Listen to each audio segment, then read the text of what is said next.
Good evening and welcome to Storytelling with Puck Midweek Magic. We will, as always, start with a story. May 2020. Life in lockdown. Even if I try and think back, I can't actually recall when this all began. The talk of a global pandemic. The rapid shutdown, the mind-numbing overuse of the phrase unprecedented times. And I have to admit, Despite watching the news unfold, for me, the virus has never actually felt real, not even as it crept ever closer to home. The lockdown, however, well, that's different. I am struggling with being cooped up. I'm struggling with juggling work and looking after the kids. I'm struggling with homeschooling. And the fact that my eldest daughter simply doesn't grasp any of what I'm trying to teach. I mean, why not? It's obvious. But of course, not to her. I'm struggling with the constant attention both my girls crave, the bickering, the screaming, the singing, oh, the god-awful singing. It couldn't be any worse. Even if accompanied by a piano played by Les Dawson. Give it a Google if you don't know what I mean. Love them as much as I do, and I really, really do. Every little thing is beginning to put me on edge, and I've pretty much had enough. I'm shattered. Even the once enlightening and motivational messages on LinkedIn no longer hit the mark. I mean, who the hell do some of these people think they are? Telling me to make the best use of this time, to reflect, to go do something I've always wanted to do. Time? Time? What time? My hands and head are completely full. But the show goes on. We are where we are. The first email of the day comes in. Bing! Another instant message. That's the third in as many minutes. Oh, look, yay! It's another not very funny joke. Delete. Nothing I've received lately raises even the faintest of smiles. Well, apart from the Elaine Page Twitter message to the Telegraph, give that a Google too. Honestly, this one's priceless. Zoom meeting in 10 minutes.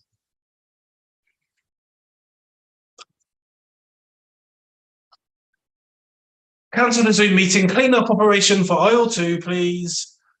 But hang on. No. This is momentous. It's a toilet training breakthrough for my youngest. Oh, we all applaud like it's 8 p.m. on a Thursday. And at last have an event that brings us all closer together. A slight look of jealousy appears on my eldest daughter's face as all attention shifts towards her little sister. Well, you know how to change that, sweetheart. More is add, less is take away. Come on, you can do this. Brace yourself, I'll be over with the books shortly. With new measures of lockdown ease rolling out, there is light at the end of the tunnel. This, of course, won't last forever, but for now, I'll still grumble my way through the day, feeling guilty for being so impatient, for working when I should be playing, and playing when I probably should be working. But if there's one thing I've learned, it's this. Take time to recognize and celebrate every win, no matter how big or small. It's not something that comes naturally to me, and very much a work in progress. It's time to crack on with some work, so I pop in my headphones, bang on some music, and turn it up to 11. From a child we grow from fearing nothing into people told to fear the worst. Wiz, Mega City 4. A quick look over to my kids as I finish this off, and for once the semi-drowned out shrieks of laughter don't go right through me, but instead make me smile. We're doing okay. I hope they don't grow up too quickly. That story was written by Clive Bartlett. It's an exceptional story. I know he wasn't able to make the Zoom, so I hope he doesn't mind us reading it for him. Thank you very much, Clive. And hello, Alistair. Well, thank you very much, Clive. As you can see, Alistair, it's a bit of a quieter Zoom tonight. It seems like Thursday isn't the day for it. But you're very welcome, and anyone watching on YouTube is very welcome as well. You took me back 3 years to instant messages that drove me nuts. And I just ended up deleting everything and not going to a single event. Many promised to be outstanding speakers to lift us up, and every one of them was dreadful. Every single one of them. Until tonight's show. Until you discovered storytelling with Puck. That's the one. I've waited 3 years to have some joy in my life. Well, we're pleased to bring it to you, Alistair. We're pleased to bring it to you. Hey. So we've for people who are watching on YouTube, I know some people didn't want to actually come on and join the Zoom. We've had a few days of magical stories, and we've had a workshop yesterday where we gave people a little assignment, where we gave them some characters to play with. Characters on a situation, shall we say, as we would say in Northern Ireland. 4 characters in a lift. Mm-hmm. There's an alarm ringing. There's an alarm ringing, indeed. And we gave some specifics of the characters. And then, that was it, start writing. And we came up with, I think we have 7 different stories that were completely unique. And we're going to read one of them in a little while. And we won't read all 7 of them. We're going to read one of them in a little while to give you a feel. But Alistair, I know this is a little bit of an area of your expertise where you get, obviously as a teacher and a lecturer, you get people to go off and create. Do you have ideas like that work for you when you're working with your students? Well, Sam and I know we've got a new postgraduate certificate being developed, and so I've been looking at ways of making it different from undergraduate courses. Yeah, I mean, look, oddly, I spent an hour with John Mullins of London Business School today. He's brought a new book out called Break the Rules. And this week it's available at a third off from £21.99, which is cheap for a Wiley.com book. 15 quid, but I hold John Mullins in high regard with his book, Getting to Plan B. So here's the thing. At undergraduate level, as we know, we have to follow the pedagogy, do what makes the university look great, get the rankings up, take our students step by step, by the hand if necessary, so that no one is left behind. We don't challenge the top 15%. The bottom 15% wonder why they were there, but hey, that's what we're for. And they shouldn't be there, probably. Please quote me widely. Be very popular. What a waste of time and money of everybody. And so we take them there, and on the way, we fill them with physics and maths and delta T and all of that stuff, Earl Grey tea perhaps, and they fall off the electrical conveyor belt, the educational conveyor belt, and head off rejoicing. And then they want to come back in 5 or 6 or 10 years later and do an advanced postgraduate certificate, where I know some academics will say, well, let's just teach them that again. And now that with the new perspective, they'll see it differently, and they'll even not remember that my view foils are the same. So, but luckily, there are some crazy guys out there. I'm glad to count myself as one of them, to say that that's not good enough. And of course, and here's the thing, when you take me back to Unprecedented Times Part 1, I got a phone call from a guy on a Friday. He said, we're shutting down. We might never be back. However, we've got a plan. We might totally change our business model by Tuesday and survive. And they did. And so education must do that. And so the postgraduate, and oddly, I'm chatting to Paul Herman, who I hold in very high regard, one of the greats in my university. And I said to him, what's this postgraduate certificate going to be called? He said, we don't know yet. we're still looking for a title. We need a title that will attract people when they go Googling and searching for interesting stuff to do here. At the same time, it's got to be paunchy, raunchy, va-va-voom enough that they go, not the same pile of viewfoils as last century. So we're still working on that. I'd like to call it speed, but it's meaningless, Let's call it. I'm not sure people will be searching for speed. Well, they might be, but not in that context. Yeah, not in that context. So the answer is, you give people 80% of fundamentals, and then for 20%, you just blow the doors off, as Michael Caine nearly said. And the 35% who don't want to blow the doors off go, okay, well, we'll be fine with 80%. We'll still pass. And the guys at the top who want to blow the doors off will say, hey, this will take us to somewhere else. And of course, what happens at an interview is they say, so you've come from a great university, Russell Group, you've got a first or a 2-1. We know you know your stuff. There's a door. Could you blow the hinges off, please? Surprise us. And half of them won't be able to and will leave, and the other half will blow the hinges off. So that's what I've spent the afternoon sort of coming up with little phrases that. So we might have a title called Tools for Tomorrow Today, which is not a title either. We'll throw that in.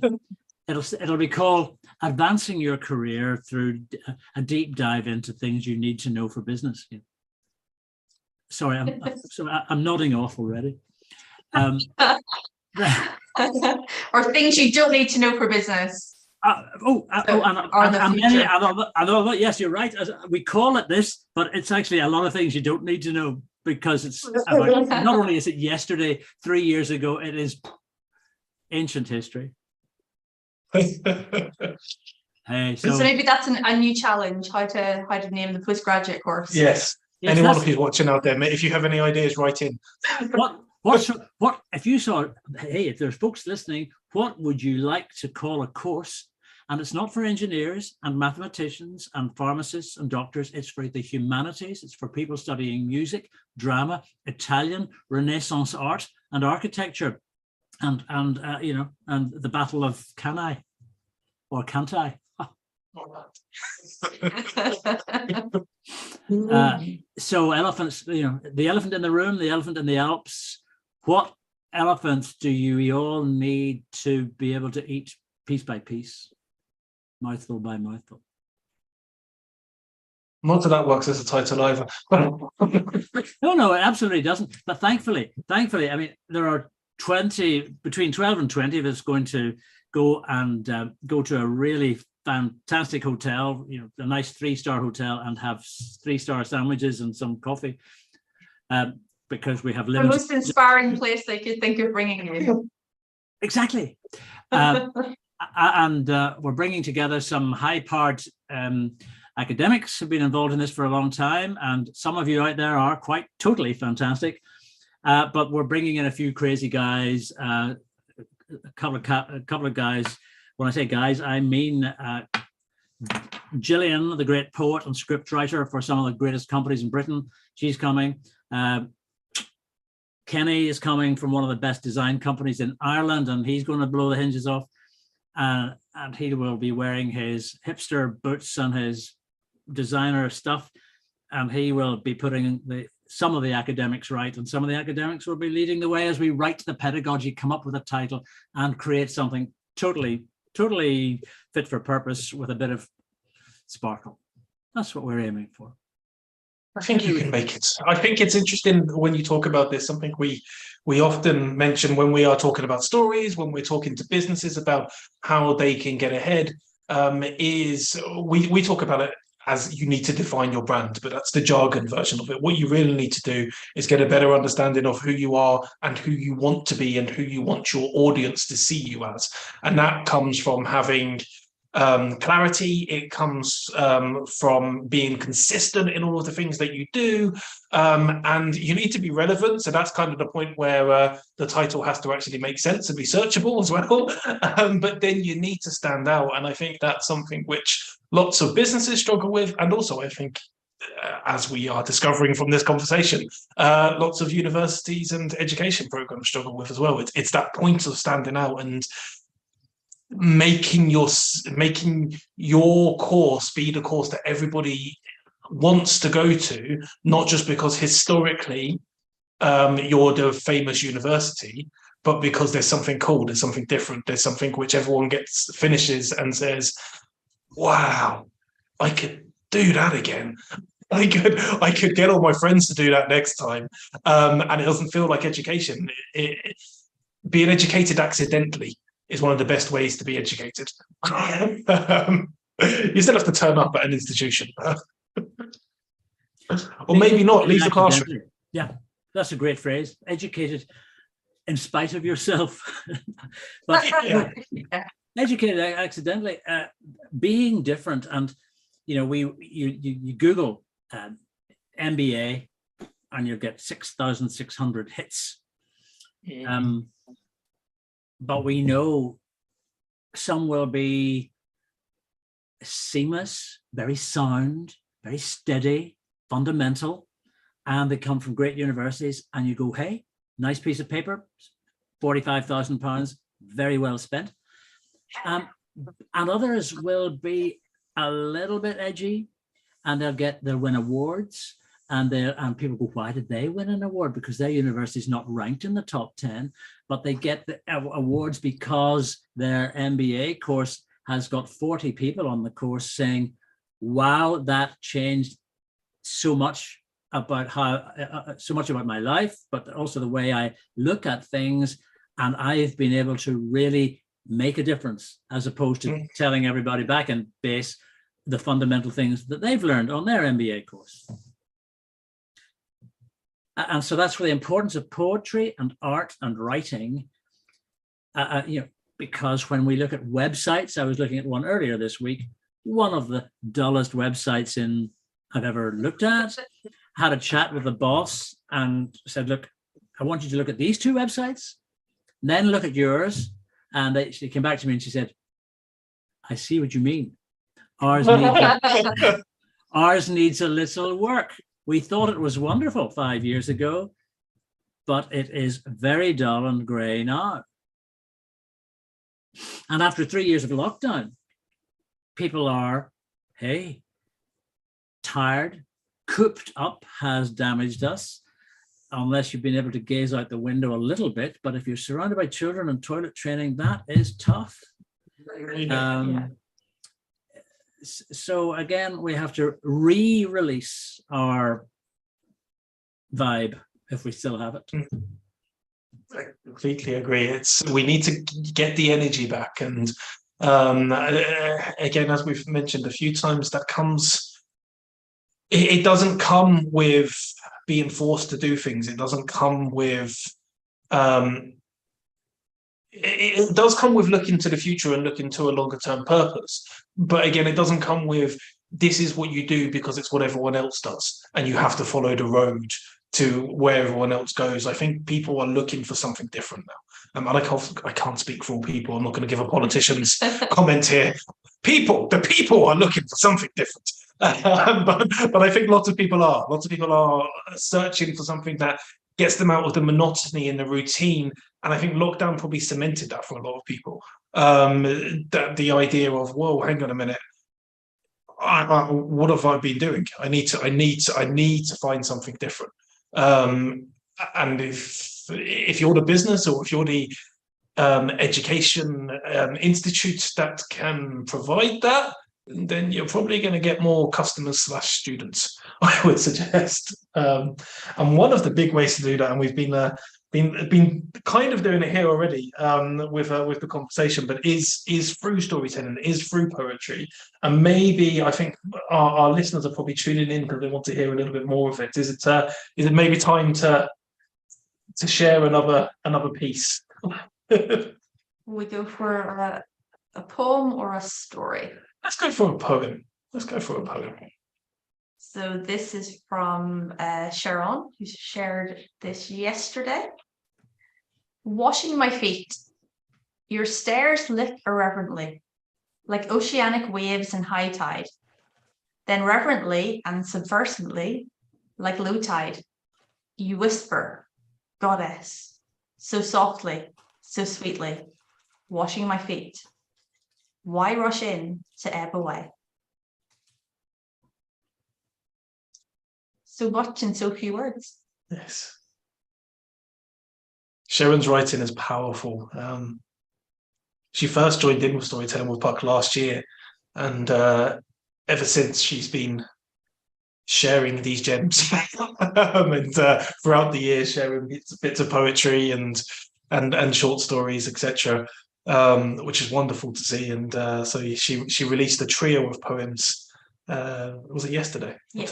Today? Yesterday. What are your thoughts on that, Alistair? They blew us away. And this is one of the shorter poems. I do love it when we slow down and look at and consider simple things. Touch, a friendly squeeze of the shoulder. Washing your feet. Washing your own feet is one thing. And I missed whether she's washing her own feet or somebody else is washing them for her. But both things are strangely interesting because I've been doing a lot of walking recently. And so when I come back, I sometimes just fill a basin with water and just let the water soak. But simple things, it's not that simple things have got me through this. I just enjoy simple things. Mm-hmm. And so a lovely little short piece to go, frankly, some people listening will now spend more time considering your toes. Yeah. And what a ridiculous thing for anyone to say on the open network, but you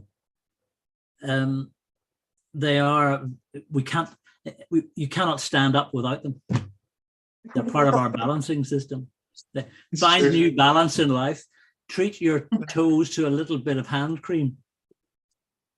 It's a meditative idea, though, isn't it? It's that what you're talking about there. It's that focus that we have. I know I like to meditate, and then you do as well, so and quite a lot. And it's that closing your eyes and concentrating on literally one thing, concentrating on your breathing, concentrating on, you do body scans. So you concentrate, how is my head feeling right now? How are my eyes feeling right now? How is my nose feeling right now? It's those simple ideas.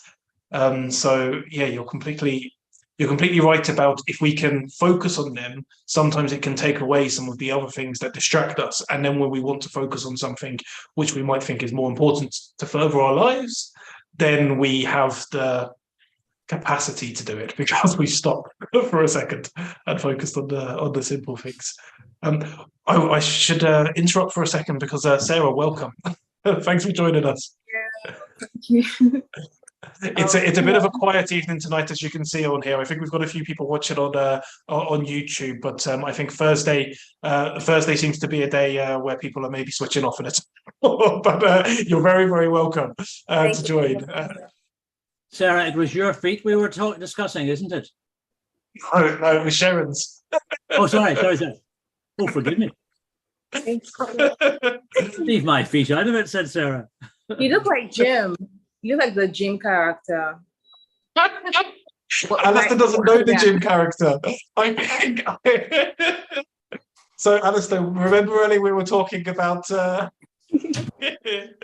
Remember earlier we were talking about the characters that we gave people to create a story with in a workshop yesterday. So Sarah wasn't able to make the workshop, but we passed on the information to Sarah, and she was able to create a fantastic story based on that. But yes, I can see what you mean with the white beard. I'm glad I got out of the lift and was able to turn up this evening. I'm And so you're- sorry. I have to quickly go. I'm at a screening. We organized the screening, and it's the Q&A session now. So I'm so sorry, but I'm going to join back as soon as No I get like problem. a break. See you Thank soon. you. It was lovely We'll see- meeting everyone. Yeah, lovely to meet you too. So we'll see Thank you soon, hopefully. Absolutely. Bye-bye. Bye. Take care. So while Sarah switches back off, so she's muted herself. So yes, Jim's character is a fantastic character. If Sarah does come back, we'll get her to read her own story. I think a little bit later. But this is not something I would usually ask most people who attend one of these evenings. But because I know you, Alistair, I'm just gonna guess you have a story about a lift. A lift? Well, hold on.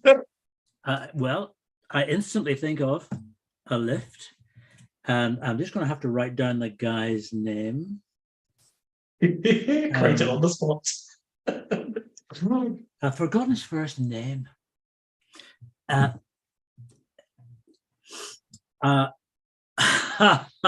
lift. I was staying in a very fancy hotel in Brussels. Well, I didn't realize it was a fancy hotel until the lift door opened. So there I am. I'm on the 4th floor. The lift is coming down. I'm going to a meeting, and I press the down button. The door opens, and there are 2 big guys standing in coats, sort of basically saying, "You're not coming in here." And behind them, I could just see a little bit of gray hair from a guy who I recognized as the Irish Taoiseach. And I've forgotten his name, Fitzgerald. Can't remember his first name. Anyway, I said, "Good morning, lads," and pushed my way into the lift. And hey, we were in Belgium, so we were in a democracy. They couldn't shoot me. And I wandered in, and there he was. And I said, "Oh, good morning, Taoiseach, how are you?" And he said, "Hey." I said, "Hi, I'm Alistair Fee from Belfast." I said, "Are you going to have a great day?" He said, "I am." And we got down, and out we went. And the 2 guys glowered at me, and he smiled, and I walked away. And everybody in the lobby said, "I wonder who that friend of the Taoiseach's is." Anyway, that's my story of a lift. I knew you'd have a story about a lift, and it was a very good one too. I just feel like you've probably been in lifts. But with a Taoiseach, for those who don't know, for anyone who's not Irish and doesn't know what a Taoiseach is, it's like the Prime Minister, or I was going to say it's like the President. It's not really. It's more like the Prime Minister. Yes, President. He's the Prime Minister. Yes. So if you ever find yourself outside a lift and you see the Prime Minister of your country inside of it, and you don't live in a dictatorship where you can be shot, then yeah, do what Alistair said. And wander in, exactly. Eh? We live in a democracy. We're all equal. We all voted for him. For some, yeah. Enough of some of you did, yeah. I shouldn't ask because we're on a live show whether or not you voted for him. Well, I live in a different. What's that called? He's from Dublin, so I'm from the That's north. true. Right? Different country. Different country. That's a fair point. Different country. But I liked him. He was he was a reasonable guy who, he didn't revert to shouting at everything. He was very happy to have a conversation, whether he agreed or disagreed, and discourse is a good thing. It is indeed. It is indeed. It makes a big difference, I think. I'm quite into, and I won't get into this in too much detail on a live recording, but I'm quite into my politics, and I like watching politicians as they speak and seeing the differences between them. And you're right, there are some who have they all have a tribal mentality to an extent. Of course they do, they're party political, but there are some who cannot get themselves out of the free word slogans and the party political broadcasts, and they just think that you shout them louder and that means more people are going to believe you. It doesn't quite work like that. It doesn't. By the way, just before I came on tonight, I've done a little bit of preparation in case there was a space to, but I like listening to the poetry and stories of others. So, I mean, I have a little something, even a little. As you can see, we've got lots of people here tonight, so it's going to be very difficult to fit you in. But, oh, hang on a second. No, I think it's time. Yeah, I think you can. Because I've no idea how many are. Can I make make a little comment or two? Of course you can, please. And if you think I'm banging on too loudly, just cough and go, or just say, difficulty with the airways. We have the power to press mute. I bet you have the power. I'm very interested in poetry, how it works and why it works. And I remember I always used to start my engineering lectures with a little poem, really to mess with the audience. Because if you spend your whole time studying physics and maths and getting the right answer, poetry just doesn't fit. So I'm standing in front of an audience one day and I said, right, everybody, we're just going to pause. I'm going to read 2 poems and then we'll come back to the core message. To which, let's call her Patricia, rolled her eyes and in the second row and said, Alistair, don't be ridiculous. Bin the poetry. Let's get on with tools for better business. And I said, well, first of all, this is a tool for better business. And you don't have to listen. And I then read some poems. I'll maybe read 1 or 2. They're very short, and then 6 weeks later, I got a phone call from her boss. And he said, what have you done to Patricia? She's a senior member of my team. She runs a project and she's just put in an application for a few £1 million. It's the best written proposal she's ever presented. And I said to her, what's happened to you? You've suddenly upped your game. She said, blame it all on this fella. I went home, dug out my 3rd and 4th form poetry books. And after a few hours, well, after reading a few, I suddenly realized what poetry does for us. And so that's fine. I then noticed that Claire Morgan, who is the head of entrepreneurial writing at Oxford and has written a book called What Poetry Brings to Business. And so I'm sort of abridging some of what she says, but why does poetry work at all? University students study topics intently and in depth. Engineering students use a lot of physics and maths to get the exact answer.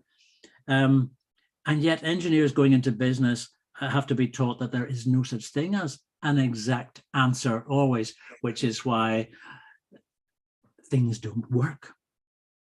And imagination and vision go hand in hand. So to that end, I suppose many business courses are very standard. So what poetry does, it helps us to immerse ourselves in language, in meaning. It helps us to think. If as engineers we had the ability to think in a poetic way, then we write better, we think in short, meaningful phrases. And precision is vital to a poem, and it is precision of language, image, nuance, and tone. And then that is also pertains to engineering. Poetry also contains indirection. It takes us on a journey of exploration. And when you arrive at the end, the nature of that journey is different for everybody. Whereas at the end of a mathematical equation, the journey has been identical. So there's always room for discovery in a poem. So then I found one in, I think it was in The Economist or something. It was an ad by Virgin, Richard Branson's team. And he said, we are for the strivers, the early risers, the self-drivers, the ones with an idea on the back of a napkin and a business on the back of an idea. We are for the midnight oil burners, the late night returners, the holiday spurners, the ones who work the long hours well into the wee small hours. We are for the startups, the cash-strapped and hard ups, the not very far ups, the ones who innovate, create, inspire, and perspire. Welcome to the new speed of business, say Virgin in their ad, 300 megabytes per second of high-speed fiber optic cable. And obviously, when you hear 300, you know this was written some time ago. Because you deserve broadband that works as hard as you do. And I just thought, what? That was an ad for high-speed fiber optic a few years ago, but I loved it. There's so much power in. You've described it better than I think I could, but in the emotions that come through poetry. That you talked about the journey of discovery, and I love that idea because we all feel something different when we listen to poetry. There's the poetry in that particular circumstance for Virgin had a very specific purpose. They wanted to get more people to buy more of their product. And so from an entrepreneurial perspective, you can see if someone like Virgin is doing it, there's probably a good reason for you to look into it for yourselves too. There might be potential there. But in all poetry, the writers, the moment they put a pen to paper and write the first line, the next person who sees that line and reads it will probably read it in a slightly different way to how the writer wrote it. And then the next person next to them who reads it again will read it in a slightly different way. And every single time, as you mentioned earlier, you're discovering something new and you're discovering different perspectives. But what I think really matters with poetry and what I think makes the difference in business and in education, and no matter what road you're going down with education, whether or not you are doing something precise like maths or particular sciences, physics, etc. If you feel something in the lecture when you're learning, you're more likely to react. You're more likely to actually think and be present in the moment. And then the logical stuff that you need to do will be easier to do because you're there. You're switched on. You're not falling asleep. Yeah. Right? You're not falling asleep, exactly. And the poetry wakens up a different part of your brain and you think, where does that take us? And then when you go back to your mathematics or your business idea, you go, where else can I go? I think so that they bounce off each other, almost cross-pollinate and collaborate as they do. So like something. Great. And also as well, I think you ask more questions about why. And so, as you say, if you go back to maths and then, yes, maths, and I love maths. And obviously as engineers, you guys love maths. But yes, there is a precise answer to a precise question with maths, but you might ask, well, why are we asking this particular question in the first place? What's the end goal here? When we get this answer to a question in maths, that's great, but what for? Are we using the maths to build something, to create something, to design something? Are we using it to analyze something that's gone before? Are we using it to prove to other people that our methodology is right? And if you want to prove something, you can't talk in your mathematical formulas to some people because your audience will need something different. And that's where poetry comes back into play again for you as a business. So I think, yeah, it's vital. Such a great description. I'm paraphrasing a lot of what you've already said, but it's the way you described it then is powerful, I think. Well, I'd like to come back and talk about James Clerk Maxwell, who is a big heavy metal guy in terms of magnetism. Back in, I think, 1870. But in my perusal and search of poetry books, and there are many behind me, I found a book called The Poetry of Victorian Scientists. And so I was reading Maxwell on magnetism and on photonics. And he, in his downtime, would go for walks like Wordsworth and write poetry. And I'm not going to read these completely, but there's a couple of lines from this. I can't even remember the title of this poem, but it starts with, an inextensible heavy chain lies in a smooth horizontal plane. An impulsive force is applied at A, required the initial motion of K. Let D's be the infinitesimal link of which, for the present, we've only to think. Let T be the tension, and T plus dt, the same for the end that is nearest to B. Let A be put by a common convention for the angle at M twixt OX and the tension. Let VT and VN be D's velocities, of which VT along and VN across it is. And so it goes on. I mean, it goes on for 3 pages. But here is a mathematician writing poetry about mathematical equations, and I just found that wonderfully refreshing, and shows that if you want to be a great engineer or an Isambard Kingdom Brunel, you don't have to ignore poetry, because some of the greatest scientists of my time, we went to school together,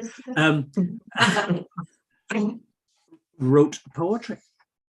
I mean, the other poem goes on. He talks about a smooth, unyielding bearing, when turned about with notion brisk, brackets not excitation sparing, affect the primitive repose of plus and minus in a wire. I mean, who would have thought? Can you just imagine some of the people in the Ashby Institute writing that sort of stuff? Hey, and so it pleases me that it wasn't just me reading poetry to my students and getting them to write poetry. It was heavy metal guys were doing it, because they found rest, they found inspiration, and they were able to reconfigure equations using poetry. Therefore, let's use more of the available cloud that's out there to help each of us move on. Yeah, it definitely unlocks a different part of your brain, because I don't really regularly write for creative writing, let's say, but because I knew Storytelling with Puck was coming up, we were in Amsterdam about a week or so ago, and I was actively looking for prompts. I was like, I have no idea what I'm going to write about, so I was going around looking for something to write about. So I have some photos of the front of a bookstore that had some interesting phrases. They had 3 floors of ideas, which I was like, that's an interesting idea. Can I fit that into a poem, which I'm still working on? When we were at the Rijksmuseum, when we were reading about the paintings, I observed them in a different way, thinking, can I take something from this? And so, I wasn't just aimlessly wandering through this nice building. I was really observing the world in a different way. And I think then also the act of actually writing it also unlocks a different part of your brain and inspires you in a different way, that you then translate that to back to the engineering. Absolutely. And so the message for everybody is get out into the space that you've been in, whether it's a different part of a bookshop that you never go to, a different section, or an art gallery. And you're so lucky that you live near The Hague and Amsterdam to watch The Girl in the Pearl Earring and the Night Watchman and all those other great pictures, which are just so thought-provoking. Yeah. What I enjoyed after our last, we had a few more people in our last Zoom call on Monday, and as soon as we got off the call, I was busy doing some practical things to finish up and get ready for the next one.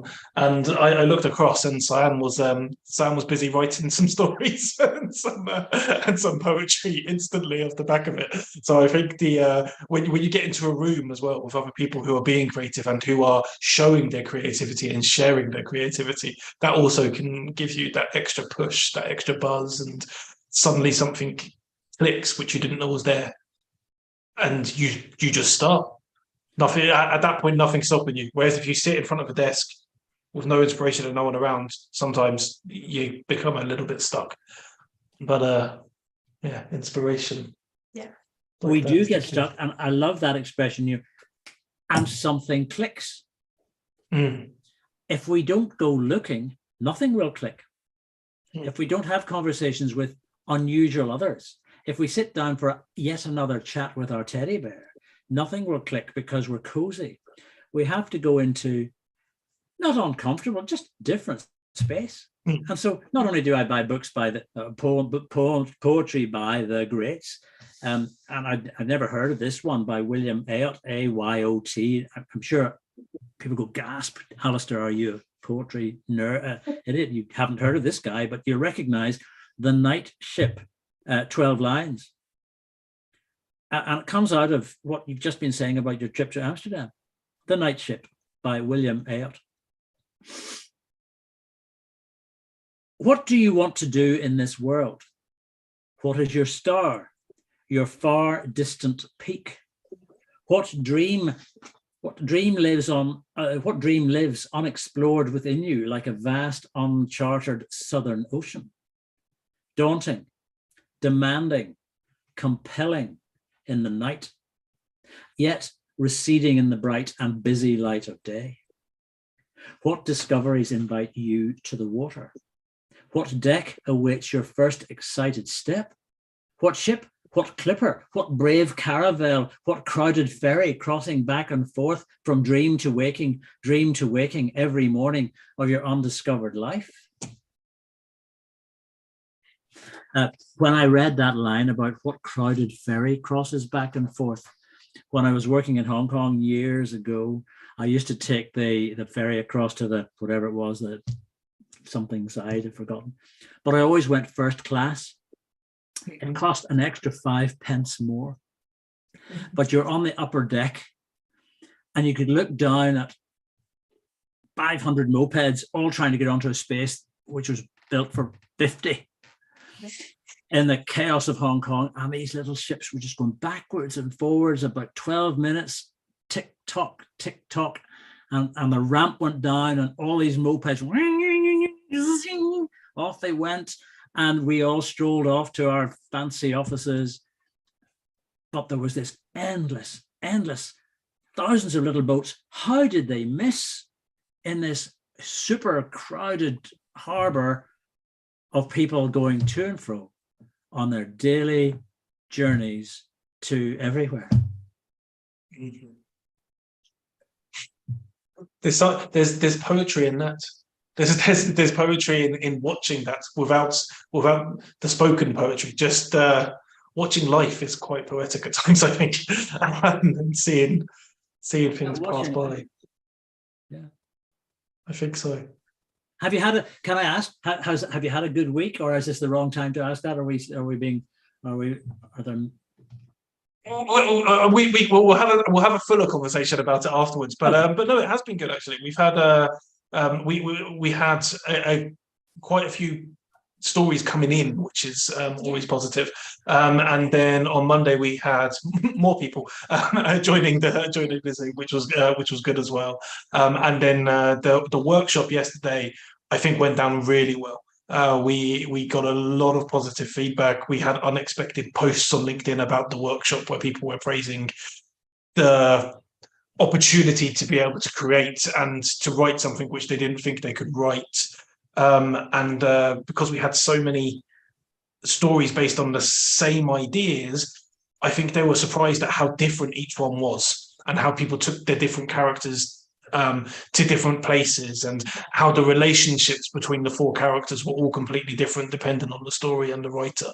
And so no, it's gone well. I think it's I don't think we'll ever be as busy as I think it was 2020 when everybody was in 2021 when everyone was on Zoom and they were in lockdown and needed to escape. But it's been fairly busy and it's been good. I think the people who are joining in have really enjoyed it. So yeah. Well, just tonight you've given me a number of ideas for the postgrad certificate, because one of the things I have in the pedagogy of it, and I hate that word, is organize an event. I have no idea how many. I mean, I think this is going to be an online course. It's run by Business Skills for Britain or something. Organize an event. And whatever that is, make homemade lemonade or build a large hadron collider. But I like your ideas of 4 people in a lift. And so I've written down 4 scientists in a lift, but no, I need a poet, an architect. It's like that joke. A poet, an architect, and an engineer walk into a lift. You can just see that turning.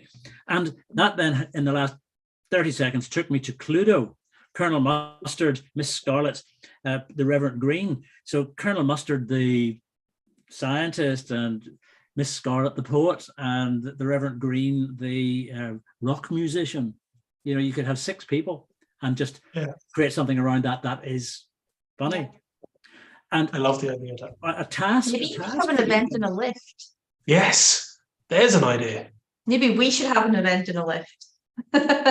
Yeah, maybe for story, maybe for populations as well. Yes. We could talk about the ups and downs of life. Hey. Event in a lift, yeah. I like that. I also, when you were describing the different characters, and you mentioned a poet, maybe an architect and an engineer, I love the idea as well of if I were to write that story, of the poet being the one working out the logical ways to get out of the stuck lift, and the engineer coming up with these different philosophies about why is it we're stuck in this lift? What does it mean? It means, yeah. The meaning of lift. A little bit. The meaning of lift. The meaning of lifts. That's brilliant. Well, when another story about lifts is I was chatting to a guy. I'll get there in a second. I'd been from Shanghai airport to Shanghai on the maglev train, which hits about 450 kilometers per hour or something. I mean, it is outrageously fast on its magnets. And you come into the curve and you just go, and you think, wow, this is magnetism at its super magnetic. And so chatting to a guy from South Africa who is involved in mining for gold, and the lifts go down 5 kilometers. So everybody gets into the cage, and then the wheel starts going around, and the cable goes. It takes about 45 minutes to get down, and 45 minutes to get back up. So you're all just hanging around in a lift until someone said to him, "Why don't we turn this magnetic levitation railway on its through 90 degrees, and we could drive the lift down at about 80 miles an hour." You'd be there in 4 minutes, and you just use magnetism to break it at the bottom, and the same on the way up. Now, there is a problem because your ears go pop at that speed, but it cut getting to the gold and getting back to the gold by an hour. Wow. Just by turning something through 90 degrees, and no one had thought of it before. Also, you can find ways around the problems of pressure. You can find ways around stopping your ears popping. Sure. If you can get in a spaceship, you can get into a lift going fast. So there are. Admittedly, you don't want to. You have to find ways that are convenient because you're going to be doing that trip a lot more often than a spaceship going into space. But yeah, I love that. The question is, what have we not thought of yet? That's just waiting for someone to go, aha. If you turn it through 90, everything through 90 degrees. But one of the challenges, or a little task for all the Puck listeners would be nice to know what their favorite uplifting poem might be, or their favorite uplifting song. Because in the last 6 months, I've fallen over something called The Climb, Maria Cara, maybe, or something. There'll always be another mountain. Imagine Dragons have a lovely song where the chorus is all about, I love to feel adrenaline in my veins. And Sia has a song called Unstoppable. I'm like a Porsche with no brakes. I don't need batteries inside because I'm unstoppable today. And I'm trying to use that to lift me, but also to lift audiences. So any give it Rudy to it. It's a challenge. Keen on. Anyone who's watching now, that is a challenge for you, and we'll put that on the social media. I'm so old, I still call it the social media. Yeah, no, I like that idea. Shall we maybe read one of our storytelling with Puck poems or stories as the week has gone on? We've had people people getting involved. What one do you want to read? We do this one? Okay. Do you want me to do? Should we do both sides of it? Maybe you can do one the next call. Okay, that sounds good. Okay. The door made a creaking sound. Climbing towards the front door, my shoes were squeaking with every step. My numb fingers fumbled at the first lock. It twisted open.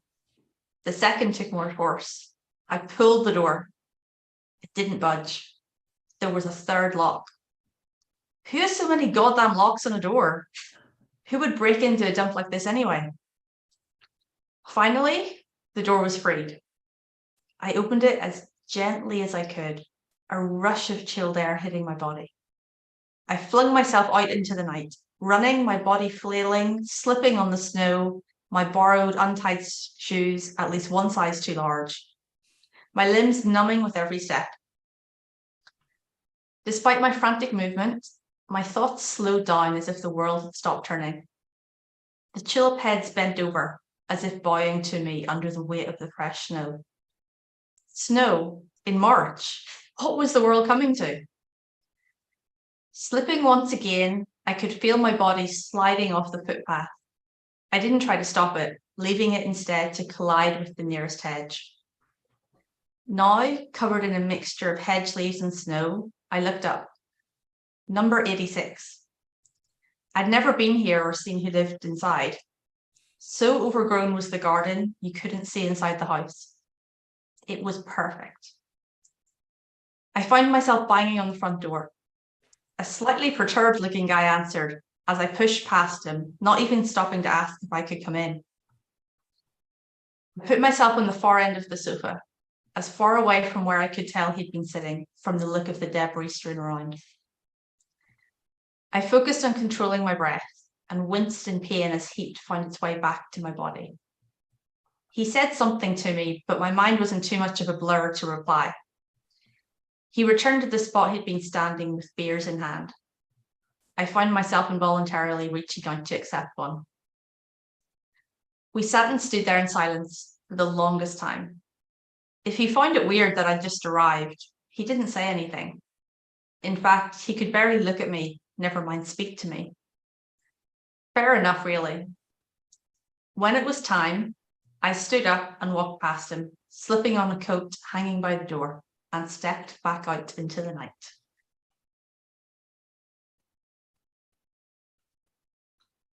So I have to admit, with my writer's block that I had, I totally stole the idea from Stefano. Maybe it's some fan fiction. So Stefano wrote a different story from the other character's point of view. I don't like to call it stealing. I think it'll steal like an artist. Yeah, you came up with a great idea, but you just had inspiration for it. That's all. Yeah. And so, yeah, I also it's about the way you do things and your style, your momentum that you have through your story is completely different to the way that I'd written the story and acted it out. So I think that's just as important. Of course, plagiarism is bad, but as you said, stealing like an artist is good. You use ideas, and I think that's what you did. I love that story. That's brilliant. What are your thoughts, Alistair? I'm doing so much. I'm listening to the voice and the tone of voice, and I'm trying to, I'm trying to work out what's going to happen next, when I should be listening to it in the moment. There's some wonderful observation. I tried to sit down at the sofa as far away as I could by judging where everything else was. I'm even wondering why you chose the number 86. The original version had our house number, and Stefano was like, no, we need to change it. Change the number. What's the number you first thought of? Yes. Look, dark, yeah, big bushy gardens, cold, all of these are interesting. I wrote down debris strewn around.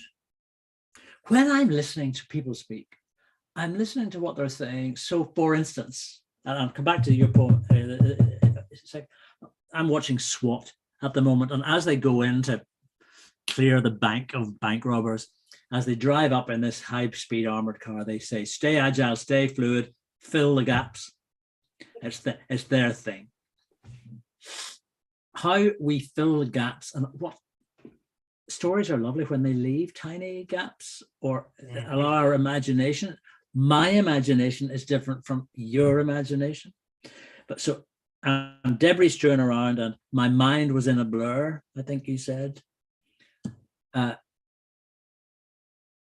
we've come out of lockdown to find a lot of debris strewn around, and our minds are in a blur as well. So I mean, I was at a big workshop last week, the first for a long time. And, you know, handshaking, hugging has all sort of nearly stopped. And so you meet people and you don't know, you sort of go, hi. Or do you go for the big embrace and squeeze tight because we have to put more squeezes in because we're 3 years behind? Everything has changed. So my mind is in a blur. And there's all this debris around. So what stories do? They make us just hopefully slow down and think. And in fact, I wasn't scared, but I was interestingly tense. I wasn't sure what was going to happen next. Which is why we like detective stories. Interestingly tense. Indeed. What I love about everybody is our ability to write, to imagine a scenario that is not our daily routine. Yeah.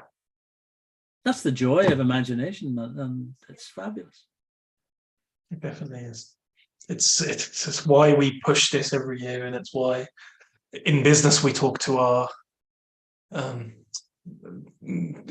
clients so much about using your imagination. And even if you're telling stories about yourself or about clients, etc., you can still tell them in a way that captures the imagination. You can still tell them in a way that intrigues, that grabs attention. And I think that's what your story did. Because actually, if you take the terror or the anxiety away from it, she walked out of a house, she walked down the street, there's a bit of snow on the ground. She went to maybe a neighbour's door, knocked on the door, and went inside and had a beer. Yeah, that's a different version of the story. Yeah. Those are the facts of the story. Yeah, absolutely. Yeah, that's an interesting. Actually, that's a cool idea. You should maybe might write a different version of the same. Another event idea as well, though. So you could give people a story, a really well-written story with the detail and the tension built and the emotion that's tied into it.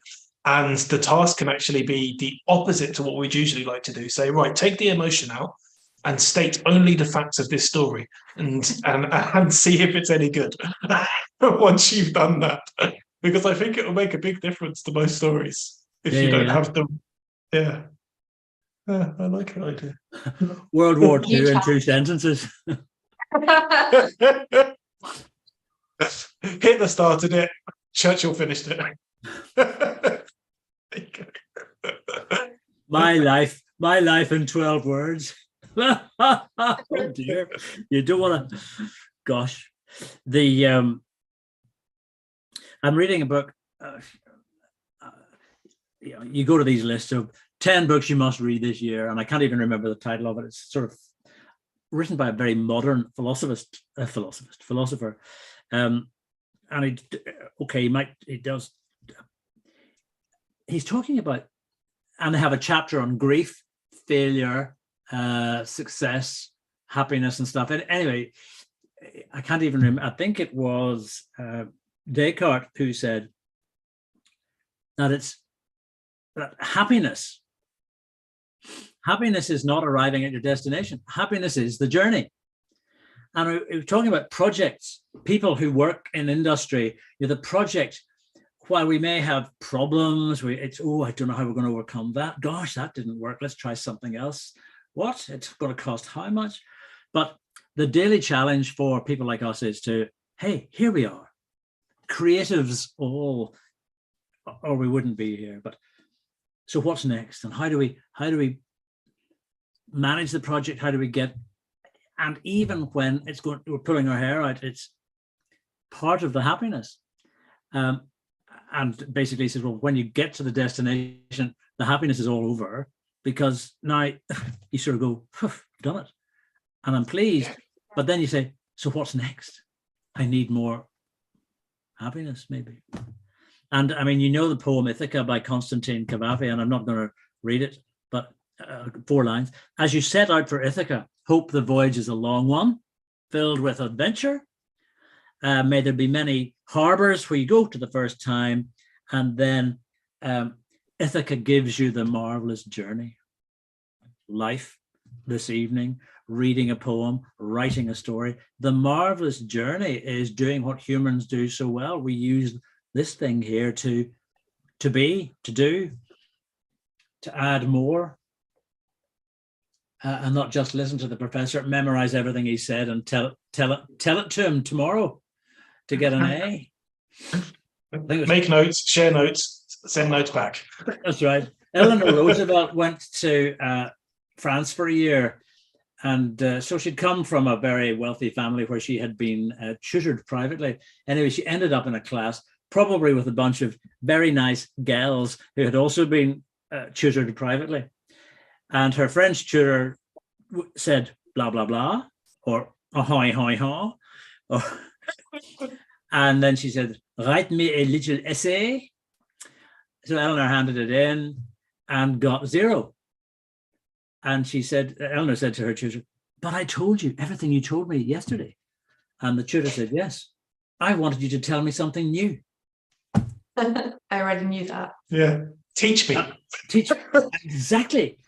And it's these things that education doesn't do, because we get to measure everybody aged 14 in a country on the 14th of May every year. We have to get them to the same stage so they can all regurgitate the same thing.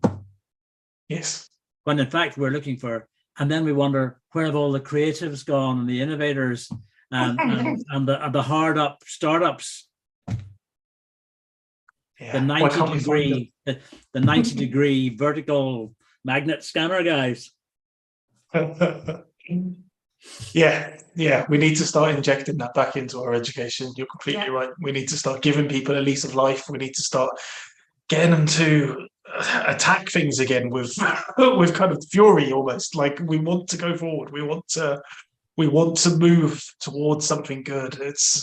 Yeah, I agree. I think it's missing. I think a lot of the time the passion is missing. The passion to, and I hate the word passion these days because it's overused. What are you passionate about? What are you passionate about? And then people say, "Well, I'm passionate about making the world safer and all of that kind of stuff." Now you should make money from it. And now you should, make you passionate. Yes, but genuine passion, genuine feeling, something that makes your stomach feel sick. Because you want it that much. That's what's missing, I think, from lots of things in life these days. We need to find ways of bringing it back. We need to find ways of I've spent 3 years redesigning salads. Passionate about it? I'm very, very interested in surprising my wife with new things on the plate, which have either been cut in a different shape or presented in a completely different way or in a new combination. The way, like putting hot mustard into scrambled egg. I mean, that's just, everybody's doing it now. We are keen salad eaters, but now we add in, I buy little jars of this, that, and the other thing, and slice it up and small, and you put it in almost unnoticed. And then someone goes, ooh, what have you done to the salad? Well, what do you think I've done to the salad? All of that. It's a sort of like a puzzle. So one creates the puzzle, one has to distill the puzzle. And then, so I just get a kick out of that. And even serving up dishes with unusual combinations. I'm going to throw that in. Oh, nobody would do that. I mean, we made beetroot soup the other day, thanks to Color Glossy Weekend magazine. Beetroot, celery, onions. Whoop-de-doo. Chicken stock. A Bramley apple. Ooh. And so, not me. The other person in the kitchen said, nobody would do that.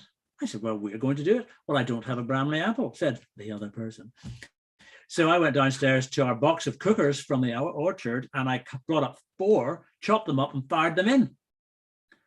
And so you've got something giving color, something giving grit, something giving fiber, something giving sweetness, something giving sour. And 10 cloves of garlic. Nobody would do that. So we negotiated down to 5. I'd go all in with 10. Yeah. It's just, frankly, and then I was speaking to a cook the other day, and I said, what do you put in your soup? And she said, whatever's going off in the fridge. Anything. Absolutely anything. And throw in the last little bits of Stilton, throw in anything you like. And language is like that. In that, different people have found different styles of writing by being short and sharp or whatever. And therefore there is a space for everybody to write something, because we all know at least 20 words, at least 20 words, and you can reconfigure them any way you like. Is my encouragement to everybody out there who says, look, I couldn't write. The answer is, if you can chat to your cat or tell your child a story, you can write. We're going to clip that and put it out, because you're completely right. So we're going to put it out there, and hopefully more people will take encouragement from that and start writing as well. Shall we, as one last bit of encouragement, maybe finish with a final story, and say our goodbyes to the lovely viewers on YouTube? We might catch up afterwards, Alistair, if you feel like it. But yes, we'll say goodbye to our lovely viewers on YouTube for this evening, and welcome them all back on Saturday, where you can all join the Zoom. Come and join the Zoom next time, so we can have lots of stories. So we will, as always, finish with a story.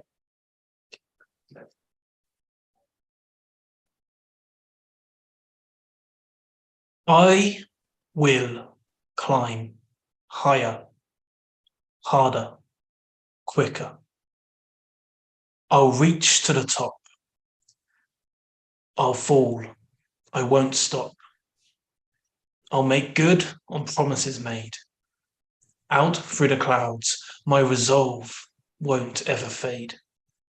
For the top of this mountain feeds the soul like a fountain. This world that we're found in won't keep our spirit bound in. Yes, the struggle seems greater when you're climbing to the top, but there's always someone ahead reaching right down to carry you up. So when you make the highest heights, when you've scaled every wall, every flight, when even the beanstalk looks far below you, when you can't remember the lengths you went to, look behind to the struggling kind and offer your hand, because for every star, for the sun and the sky above land, there's a drop to the ground, and it's always quicker to fall down.